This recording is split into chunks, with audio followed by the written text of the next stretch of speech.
Մանիպուլյացիա բառն ունի լատինական արմատ, որը թարգմանաբար նշանակում է ձեռք, իսկ լայն իմաստով այն մեկնաբանվում է որպես տարատեսակ իրերի կամ օբյեկտների հետ վարվելու կարողություն։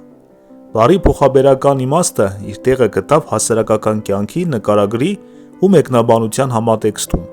և ընկալվեց որպես նմանատիպ վարվելաձև մարդկանց նկատմամբ։ Մարդը ընկալվում է որպես օբյեկտ կամ իր, որին կարելի է ուղղորդել սեփական նպատակներին համապատասխան։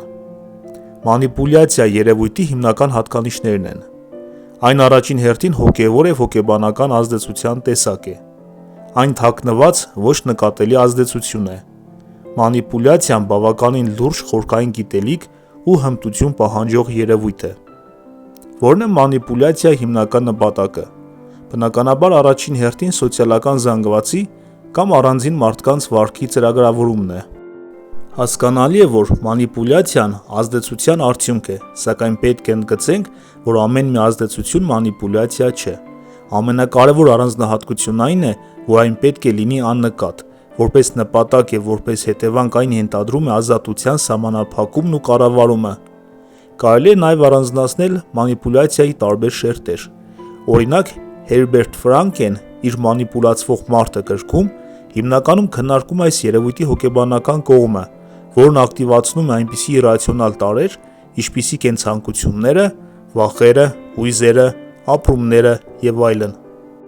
Մյուս կողմից, մանիպուլյացիան կարող է քննարկվել նաև զուտ իմացաբանականի համատեքստում, երբ հասարակական գիտակցության վրա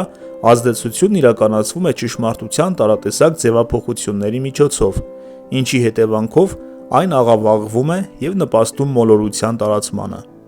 Մանիպուլյացիայի շերտերի բացահայտումը չափազանց կարևոր է դրան հակազդելու համար։ Մենք խոսում ենք հակազդելու անհրաժեշտության մասին, քանի որ հասկանում ենք՝ մանիպուլյացիան դրական երևույթ չէ, և պետք է խուսափել թե մանիպուլացնելուց, թե մանիպուլացված լինելուց։ Մանիպուլյացիայի հաջողության առաջին ու ամենահիմնական գրավականն այն է, որ հասարակության մեծ մասը զուրկ է քննադատական մտածողությունից և ուղղակի չի ցանկանում գործադրել որևէ ջանք կասկածի տակ դնելու հաղորդվող տեղեկատվությունը։ Տեղեկատվական հոսքերում մարդը գերադասում է մնալ պասիվ։ Այստեղից էլ բխում է խնդրի երկրորդ շերտը՝ փորձի բացակայությունը։ Շատ քչերն են կարողանում զտել հաղորդագրությունն ու առանձնացնել կեղծը ճշմարիտից։ Սա իսկապես չափազանց բարդ է անել, քանի որ տեղեկատվությունը ոչ թե պարզապես կեղծ է, այլ անպայման նաև ճշմարտանման։ Եվ այստեղ, իհարկե, օգնության պետք է գան փիլիսոփայությունն ու մյուս գիտությունները, որոնք հնարավորինս մշակել են ճշմարտությանը մոտենալու գործիքների համախումբը։